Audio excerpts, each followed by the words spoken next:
আসসালামু আলাইকুম। আমি তাহনিক কাইয়ুম কনক, পড়ালেখা করতেছি রুয়েটের মেকানিক্যাল ইঞ্জিনিয়ারিং ডিপার্টমেন্টে। তো আজকে আমরা কথা বলবো কুয়েটের সাবজেক্ট চয়েস নিয়ে। তো একটা বিষয় হচ্ছে কি যে কুয়েটের সাবজেক্ট চয়েস যেহেতু শুরু হয়ে গেছে, অনেকে করবা কি মনে হলেও হলেও এর আগে করে ফেলছো। তো আমার ভিডিও বানাইতে একটু লেট হয়ে গেছে, যাই হোক। তো এডিট করা যায়, বুঝছো, যে সাবজেক্ট চয়েস একবার দিয়ে ফেলছো, পরে এডিট করে চেঞ্জ করতে পারবা। তো দেখো যে কোন সাবজেক্টের কিরকম ভ্যালু কুয়েটে। তো দেখো, ফার্স্টে আমি ট্রিপলি রাখছি। এখন ট্রিপলি রাখছেন কেন ভাই, সিএসসি কেন রাখেননি? দেখো যে সিএসসি প্রাইভেট ইউনিভার্সিটিগুলো সিএসসি স্টুডেন্ট বেশি যায়, বুঝছো। তো সিএসসি এখন কমন সাবজেক্ট হয়ে গেছে, সবাই নেয়। ট্রিপলির ডিমান্ড দেশেও ভালো, বাইরেও ভালো। দেশে টেকনিক্যাল ক্যাডার, তারপর টেকনিক্যাল ক্যাডার বলতে ইলেকট্রিক্যালের ক্যাডার আলাদা একটা, মানে আলাদা সাবজেক্টের উপর পড়াশোনা করতে হয়, ঠিক আছে। তো ক্যাডার মানে বিশেষ ক্যাডার হইতে চাইলে তুমি ট্রিপলিটা আগে চয়েস দিতে পারো দেশের ক্ষেত্রে। এছাড়াও বিভিন্ন গভর্নমেন্ট জব, ইঞ্জিনিয়ারিং এর যে গভর্নমেন্ট জব থাকে না আলাদা, সেইগুলোর ক্ষেত্রে তুমি ট্রিপলি ক্ষেত্রে বিশেষ সুবিধা পাবা, ঠিক আছে। এটা একটু কোটার মতো কাজ করে দেশের ক্ষেত্রে। আর বিদেশের ক্ষেত্রে দেখো যে আমার একটা রিলেটিভ ছিল, উনি হচ্ছে কুয়েট ট্রিপলি থেকে পড়ছে। উনি কিন্তু বুয়েটেও হচ্ছে 1400 সামথিং ছিল। তো যাই হোক, বুয়েটে হয়েছিল না। তো কুয়েটে উনি ট্রিপলি নিয়ে পড়ছিল, পড়ার পরে উনি হচ্ছে অস্ট্রেলিয়ায় পিএইচডি করতে গেছিল। ওখানে পিএইচডি করার পরে এখন ওনার স্যালারি প্যাকেজ কত জানো? স্যালারি প্যাকেজ বাংলাদেশি টাকায় মানে প্রতি মাসে 30 লক্ষ টাকা। তাহলে ভাবো যে এই ট্রিপলি সাবজেক্টের অনেক ডিমান্ড কুয়েটের, বিশেষ করে। এছাড়াও আরেকটা বিষয় তোমাদের ক্লিয়ার করব, যে হচ্ছে বুয়েটের ইউআরপি নেম এই ধরনের সাবজেক্ট ছেড়ে কিন্তু অনেকেই কুয়েট ট্রিপলিতে আসে। কুয়েট ট্রিপলি হচ্ছে one of the best subject বলতে পারো, কুয়েট ট্রিপলিটা সেরা যেটাকে বলে। এরপরে দেখো সিএসসি, কুয়েট সিএসসি। এখন CSC subject computer science engineering. Computer science থেকে মানে স্কোপ অনেক, বুঝছো। তুমি মাইক্রোসফটেও যাইতে পারো, গুগলেও যাইতে পারো। মাইক্রোসফট, গুগল, এগুলাতে যাইতে পারো। বা বিভিন্ন ইন্টেল এই জাতীয় মানে টেক জায়েন্টস যেগুলা, ওইগুলাই যাইতে পারবা তোমার হচ্ছে সিএসসি থেকে। কিন্তু এখানে বিষয় হচ্ছে যে তোমাকে অনেক স্কিল হইতে হবে, ঠিক আছে। অনেক স্কিল হইতে হবে। আর দেশে সিএসসি এর হয়তো প্রাইভেট কোম্পানিগুলোতে জব পাবা, ঠিক আছে, কিন্তু সেই বেতনে তোমার কোলাবে না। এই জন্য তোমাকে বাইরের দেশে মানে বাইরের দেশে যাওয়ার ইচ্ছা থাকলে সিএসসি নিতে পারো, এবং বড় বড় টেক জায়েন্ট যে কোম্পানিগুলো আছে ওইগুলো অ্যাপ্লাই করার জন্য মানুষ সিএসসি চয়েস দিয়ে থাকে।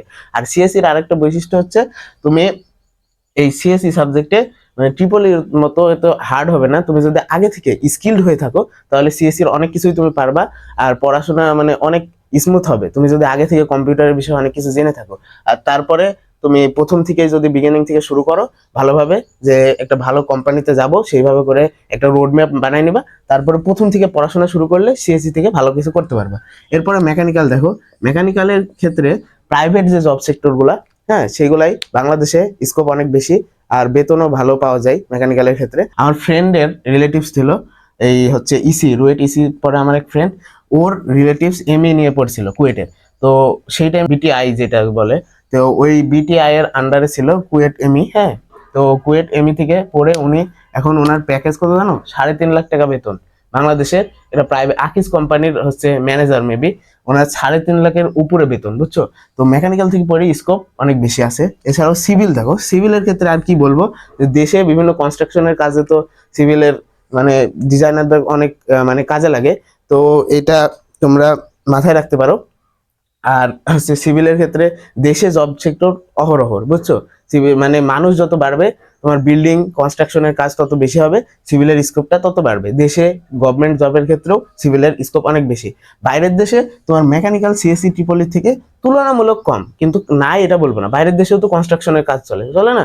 তো সেই বিষয়ে তোমার এইগুলা থেকে একটু কম স্কোপ বাইরের দেশে, তবে দেশে থাকতে হচ্ছে তাহলে তুমি সিভিল নিতে পারো। এই যে ক্যাডারের ক্ষেত্রে, বিশেষ ক্যাডারের ক্ষেত্রে একটা বিশেষ সুবিধা পাবা সিভিল নিলে, ঠিক আছে। তারপরে ইসি, ইসি, এমটি, তারপরে আইইএম, কেমিক্যাল। তো কেমিক্যাল নিয়ে আগে বলি। দেখো যে বাংলাদেশে মানে জব সেক্টর গুলোর মধ্যে কেমিক্যালের ডিমান্ড দিন দিন বেড়ে যাচ্ছে। কেমিক্যাল ইঞ্জিনিয়ারিং ধরো ঢাবির এসিসি এখন একটা ভালো পজিশনে আছে। এসিসি এর থেকে ইন্টেলে যায়, মানে এই যে কেমিক্যাল, তারপরে applied chemistry and chemical engineering, এগুলা থেকে প্রতি বছর ইন্টেলে 21 থেকে 22 জন যায়। বুঝছো? তুমি যদি ভালোভাবে নিজেকে প্রিপেয়ার রাখতে পারো এই যে কেমিক্যাল থেকে, তাহলে ভালো কিছু করতে পারবে। তারপরে আসে আইএম, মানে ইন্ডাস্ট্রিয়াল প্রোডাকশন ইঞ্জিনিয়ারিং, যেটা সেটা কুয়েটের আইএম নামে পরিচিত। কুয়েটের ক্ষেত্রে এটা স্পেশাল সাবজেক্ট নামে নাম দিছে, কিন্তু এটা হচ্ছে আইপিই। আইপিই মানে রুয়েট চুয়েটে যেটা আছে সেটা হচ্ছে আইপিই, আর এই জায়গায় আইএম। তো এটার ক্ষেত্রে দেখো বাংলাদেশের জব সেক্টর বেশি, কেননা প্রোডাকশন ছাড়া তো কোনো কোম্পানি থাকে না, আর ইন্ডাস্ট্রিয়াল প্রোডাকশন মানেই তো ওই প্রোডাকশনের কাজ করব। তো এটা নিয়ে পড়লে তুমি বাংলাদেশে ভালো স্কোপ পাবা। তো অনেকেই মানে সাবজেক্ট চয়েসে এই আইএমটাকে প্রথমে রাখে, ঠিক আছে? তো কিভাবে চয়েস দিবা, কুয়েটে চয়েসটা কিভাবে দিবা? ফার্স্টে দেখো যে ট্রিপলি দিতে পারো, অথবা যাদের সিএসসি ভালো লাগে, কম্পিউটার সায়েন্স নিয়ে পড়ে বাইরে মানে আগে থেকে স্কিলফুল কম্পিউটার সায়েন্সে, তারা সিএসসিটাকে আগে দিতে পারো। আর যারা মানে সিএসসির প্রতি ইন্টারেস্ট নাই, তারা ট্রিপলিকে আগে দিতে পারো, ঠিক আছে? তারপরে কি করবা, মেকানিক্যাল দিবা, ঠিক আছে? মেকানিক্যাল দিলা, এরপরে সিভিল দিবা। এখন হইতে পারে কি অনেকের ইচ্ছা দেশেই থাকবো, তাহলে তারা করতে পারো কি মেকানিক্যাল থেকে 4 নম্বরে দিলা, সিভিলকে 3 নম্বরে দিলা, দিতে পারো। তারপরে ইসিটার ক্ষেত্রে বলবো, ইসির আগে তোমরা কেমিক্যাল অথবা এই যে ইন্ডাস্ট্রিয়াল প্রোডাকশন, এই দুইটা ইসির আগে দিতে পারো, যাদের মানে এই যে কেমিক্যাল আর আইএম এর প্রতি ইন্টারেস্ট আছে, ঠিক আছে? এই এই দুইটার আগে দিতে পারো। আর বিএমই যেটা, বিএমই এটা বায়োলজি রিলেটেড সাবজেক্ট, ঠিক আছে? তো কেউ কেউ ইন্টারেস্টেড থাকে বায়োলজি মানে রিলেটেড সাবজেক্ট পড়ার প্রতি, তো যারা ইন্টারেস্টেড তারা এই বিএমইটাকে এই ইসির আগে দিতে পারো। আর না হয় এইভাবে লিস্টগুলো সাজাবা, ঠিক আছে? তারপরে বিইসিএম, দেখো বিইসিএমটা নিয়ে কথা বলি। বিইসিএম হচ্ছে সিভিলের সাব সাবজেক্ট, সিভিলের সাব সাবজেক্ট। এখন দেখো যে সিভিল কিন্তু দেশে স্কোপ বেশি সিভিলের। তো যাদের মানে দেশে থাকার ইচ্ছা, তারা এই বিইসিএমটাকে প্রথমে দিতে পারো, এই 7 নম্বরে দিতে পারো। বিইসিএমটাকে 7 নম্বরে দিলা, তারপরে আইএম, এগুলো এক এক করে পিছনে দিবা, ঠিক আছে? আর টেক্সটাইল ইঞ্জিনিয়ারিং এর কথা তো বললামই, যে বুটেক্সের ক্ষেত্রে টেক্সটাইল ইঞ্জিনিয়ারিং সবাই টেক্সটাইল ইঞ্জিনিয়ারিং আগে দেয়। বুটেক্সের ক্ষেত্রে যারা সিকিউর ওয়েটে চান্স পায়, তারা তো সবাই প্রায় বুটেক্সে চান্স হয়েই যায়। তো তারা হয় কি, যাদের মানে টেক্সটাইল নিয়ে পড়ার ইচ্ছা, তারা বুটেক্সেই চলে যায়। তো টেক্সটাইলটা লাস্টের দিকে দিতে পারো। ইউআরপি তো তোমার ইঞ্জিনিয়ারিং এর লাস্ট সাবজেক্ট। তারপরে লেদার, এগুলা তোমরা লাস্টের দিকে রাখবা। হ্যাঁ, সাবজেক্ট চয়েসটা কিরকম হবে আমি তোমাদের বোঝানোর চেষ্টা করি। যে ফার্স্টে ট্রিপলি দিবা, এরপরে সিএসসি দিবা। এখন মতবিরোধ থাকতে পারে যে আমার সিএসসি ভালো লাগে, সে আগে দিলা সিএসসি, কিন্তু মানে যাদের সিএসসি ভালো লাগে না, তারা ট্রিপলি আগে দিতে পারো। এইরকম ভাবে সিরিয়াল আছে, দেখো যে সিরিয়াল করে দিছি। এইভাবে তোমরা সাবজেক্ট চয়েস দিবা। এইভাবে সাবজেক্ট চয়েস দিলে কি সুবিধা হবে দেখো, যে এভাবে সাবজেক্ট চয়েস দিলে তোমাদের র্যাঙ্ক ধরো একজনের মানে 4000, ঠিক আছে? 4000। এখন হচ্ছে কোনো এক কারণে, এই যে আরেকবার তো ইন্টারনাল মানে বিভিন্ন ঝামেলার কারণে র্যাঙ্ক অনেক দূর গেছিল।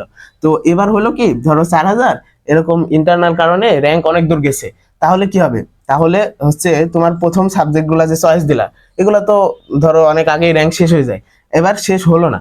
তাহলে কি, তোমার এই সাবজেক্টটা পড়ার ইচ্ছা, ঠিক আছে? এই সাবজেক্টটা পড়ার ইচ্ছা, তোমার ভাগ্যক্রমে এই সিভিল সাবজেক্টও চলে আসতে পারে। তাই সাবজেক্ট চয়েসটা এই যে 1 2 3 4 আমি এইভাবে সিরিয়াল করে দিছি, এইভাবে করেই তোমরা সাবজেক্ট চয়েস দিবা, ঠিক আছে? এখন সাবজেক্ট চয়েস দেওয়ার নিয়মটা কি? সাবজেক্ট চয়েস দেওয়ার নিয়ম হচ্ছে, তোমরা কুয়েটের যে ওয়েবসাইট আছে সেটাকে লগ ইন করবা, ঠিক আছে? লগ ইন করবা। লগ ইন করার পরে দেখবা যে সাবজেক্ট চয়েসের একটা লিস্ট আছে। লিস্টে কিরকম আছে, এই যে এই সাবজেক্টগুলোর নাম না, এগুলো এলোমেলো ভাবে দেওয়া আছে। তোমরা কি করবা, এই যে মাউস মানে ল্যাপটপের মাধ্যমে দিতে হবে সাবজেক্ট চয়েসটা, ল্যাপটপ অথবা কম্পিউটারের মাধ্যমে দিতে হয়। কিভাবে দিতে হয় দেখো, যে এই যে 11 নম্বরের এই সাবজেক্টটা আছে, তুমি কি করবা, 11 নম্বরের সাবজেক্টটা আমার সামনে দিবা, 1 নম্বরে দিবা। কি, এই যে মাউসের যে লেফট বাটন তো চিনো, লেফট বাটন, ওইটা ধরে ক্লিক করে এটাকে 1 নম্বরে নিয়ে যাবা, ড্রাগ করে, ড্রাগ এন্ড ড্রপ, বুঝো? মানে ধরে রাখবা, মানে রাইট বাটনটা ধরে রেখে ধরো এখান থেকে এখানে আনবা, আনে ছেড়ে দিবা, দেখবা যে ওইটা 1 নাম্বার চয়েসে চলে গেছে, ঠিক আছে? অনেক টাইমে হয় কি, যে লিস্ট তো থাকে, লগ ইন করার পর লিস্ট তো পাবা। তো লিস্টে দেখবা যে সিএসসি আছে 12 নম্বরে, তো সিএসসিটাকে তোমার প্রথমে আনতে হবে। তাহলে কি করবা, এই যে 12 নাম্বার আছে না, ওইটার উপরে ক্লিক করে ধরবা, মাউস দিয়ে ধরে 1 নম্বরে আনে ছেড়ে দিবা, তাহলে দেখবা যে তোমার সাবজেক্ট চয়েস লিস্ট হয়ে যাচ্ছে। এবার সাবজেক্ট চয়েস লিস্ট এইভাবে করে সাজাবা, 1 নম্বরে ট্রিপলি দিবা, 2 নম্বরে এইভাবে করে, 6 নম্বরে, 7 নম্বরে এইভাবে করেই সাবজেক্ট চয়েস গুলা দিবা, ঠিক আছে? এখন দেওয়ার পরে তোমার প্রিয় কোনটা, দেখো সিএসসি না ট্রিপলি, হইতে পারে যে একজনের প্রিয় সিএসসি, তাহলে কি করবা, 2 থেকে ধরে 1 নম্বরে দিয়ে দিবা সিএসসি কে, বাস তোমার কাজ শেষ। আবার হইতে পারে সিভিল ভালো লাগে, সিভিলকে 1 নম্বরে দিবা, তাহলে এখান থেকে ধরে সিভিলকে 1 নম্বরে দিয়ে দিবা, শেষ। এরপরে দেখবা লাস্টে সেভ অপশন আছে, ঠিক আছে, সেভ অপশন আছে, সেভে ক্লিক করবা, তাহলে তোমার সাবজেক্ট চয়েস দেওয়া শেষ। আমি বলবো ভাইয়া যে হচ্ছে যাদের লিস্ট দিছে তারা সবাই সাবজেক্ট চয়েস দাও। সাবজেক্ট চয়েস দিতে কেন বলছি, যে অনেক টাইমে হয় কি যে অনেক দূর র্যাঙ্ক যায়, কিন্তু সাবজেক্ট চয়েস দেওয়ার না কারণে তোমার চান্স হবে না কিন্তু। তো এই ক্ষেত্রে হচ্ছে সাবজেক্ট চয়েস সবাই দিয়ে রাখো, 5,000 হোক 6,000 হোক, র্যাঙ্ক যতই হোক, সাবজেক্ট চয়েস যত দূর দেওয়া যায় সবাই দিয়ে রাখো, ঠিক আছে। আর আরেকটা বিষয়, যে কোশ্চেন করবা, ঠিক আছে, মানে কমেন্টে সেকশনে তোমাদের যে কোনো প্রশ্ন আমাকে করতে পারো, আমি চেষ্টা করব সবগুলোর অ্যান্সার ভালোভাবে দেওয়ার, ঠিক আছে। আর তোমরা চাইলে আমার চ্যানেলটিকে সাবস্ক্রাইব করে পাশে থাকতে পারো।